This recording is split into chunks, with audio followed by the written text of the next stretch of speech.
Hi, my name is Melanie Amir. I am the director of outpatient at Washburn House, which is a part of the Promises Behavioral Health family.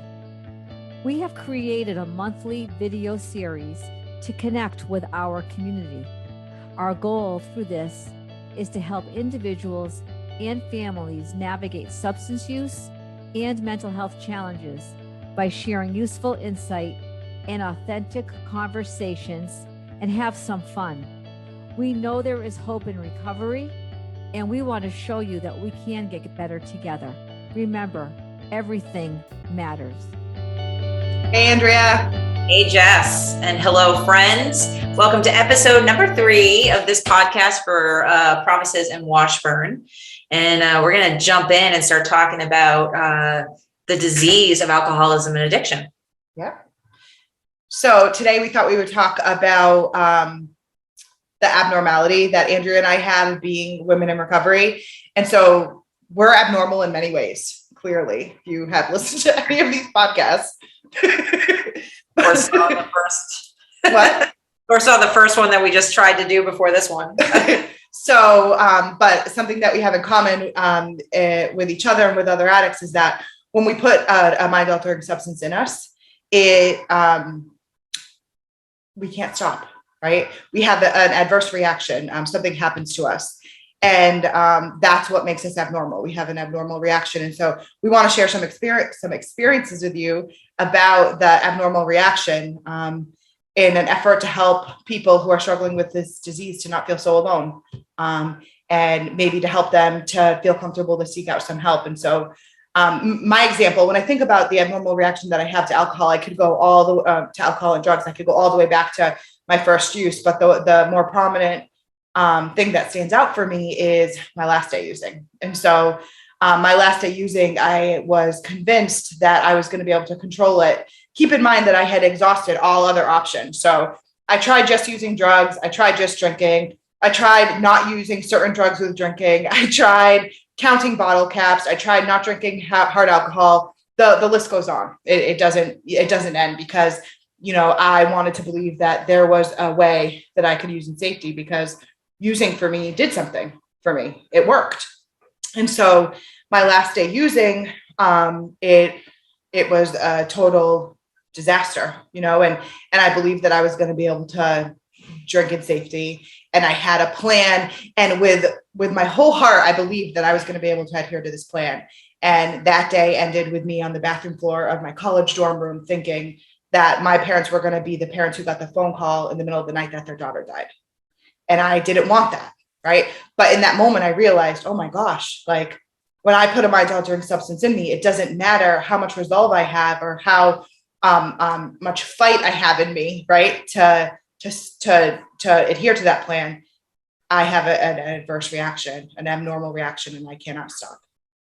So, Andrea, I know that you have like an experience that you would like to share that's going to help with the understanding as well. Yeah, I was thinking about how I didn't realize that I was an alcoholic because my drinking was so young. And I thought that drugs were actually my problem. And because with drugs, there were some pretty glaring consequences to the behavior that happened very, very quick. And so to me, my thought was, oh, because I've introduced this particular thing, this is why my mother is mad at me. This is why legal stuff is happening, et cetera, right? And didn't realize that drinking, which was all along, that was an issue as well. And I thought that the drinking was more of a rite of passage as far as a kid, right? Like that's what you do. You go to keg parties in the woods, and everybody drinks fun, and they steal it from their parents, and so. In my head, an alcoholic was somebody that was old, who'd been drinking for years and, had the shakes. And so, when I was given some information and some knowledge through, my supports outside, I was able to understand about what you were talking about, the adverse reaction, right? The abnormal reaction, when I take stuff, I feel like I'm in control. Whereas somebody that doesn't suffer from this, feels like they're losing control. And so they're like, forget it. I'm starting to feel it no more. And where I'm like, oh, bring it on. I love this feeling. Yeah. I remember hearing someone say, like, I don't like feeling that buzz feeling. And I'm like, what? Like, why do you drink then? What's the point? Right. What's the purpose? And Right. so, and we'll think about the times that, you didn't drink because there wasn't going to be enough. So that's a form of control, because you know in the back of your mind that if there's only one or two beers, what's the point? Because you're supposed to drink to get drunk. That's our thought. And so, looking back at my drinking history, I was able to see that I had that reaction from that first drunk, because it was like I drank as much as I could from the beer that I stole from the fridge. And my controlled drinking towards the end of this time, 17 years ago, was I was sitting down, I was going to have a sandwich, and the thought popped into my head that, a nip would be really good right now. And so I was like, a nip. All right, I'll run down to the liquor store. And I drove down, and I didn't even make it all the way in the store. I just went to the register and I pulled it out of the plastic thing, paid for it, left, went home, drank it, and said, all right, one more. Right. And then I went back, and that behavior continued all night. And all night, it was that I kept going back for one more, just one more. You think that at that point it would have been like, let me just get a pint, so I can stay home. But I still had in my head that that was it. It was going to be that one. That one was the last one. But I was compelled to continue because of that abnormal reaction.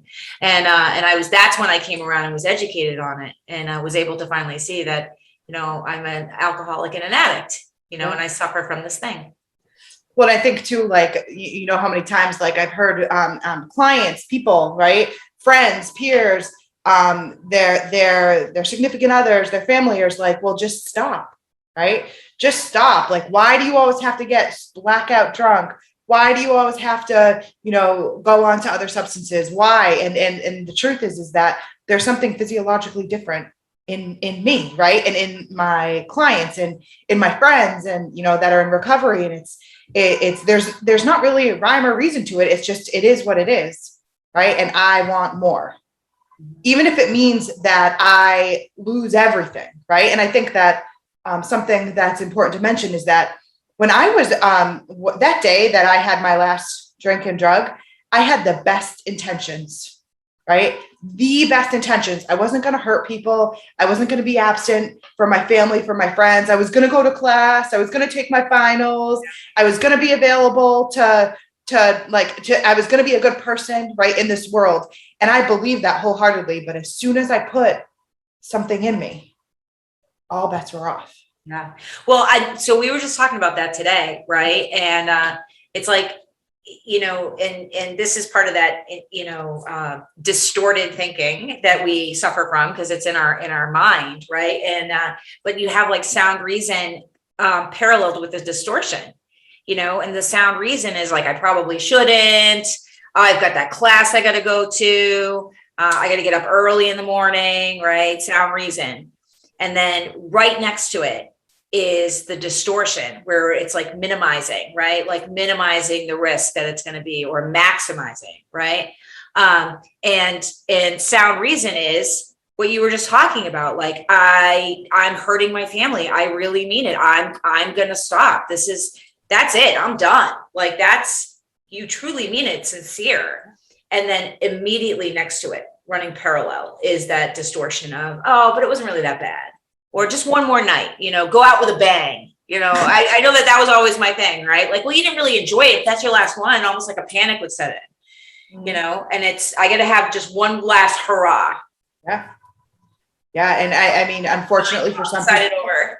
What's that? For some people, that last hurrah is their last hurrah. Yeah. And it's scary because this disease is fatal in nature. And as long as you're still breathing, there's hope. And so if you can have an understanding that you have this distortion, right, this disease of the mind, right, this adverse and abnormal reaction to any kind of mind altering substance, right, you're going to be able to take a step forward. And so just to recap, right, that's what makes us different from a normal drinker or a normal addict, if there is such a thing, right? That's what makes us different. When we put one in us, all bets are off. We become different people, right? We can't stop once we start, right? Everything that we had that was precious to us will be lost, right? And so if you are a person who has experienced that, or are beginning to experience that, or are partially experiencing that, or think you might be experiencing that, just know that you're not alone. We want to make sure that you know that you're not alone, and we're here to help, even if it's just to listen. And if you could identify with anything, we're happy to be of service. Right. So anything else, Andrea? No, because it's really hard to talk about this stuff in 15 minutes. So that's a good snapshot, I think. And, excited to see if people have interest, and maybe we can put out more episodes and talk more about this at some point. Or, some people have gotten more information, in-depth information, being here with us, in the IOP. So that's always something as well. So that's it. I'm just blessings, and I'm excited to talk about the solution in the next episode. Yeah. So on that note, be a good person, be a good human, do the right thing. And remember, everything matters. Everything matters. Everything. Thank you for joining us today. We want you all to know we are here for you at Washburn House.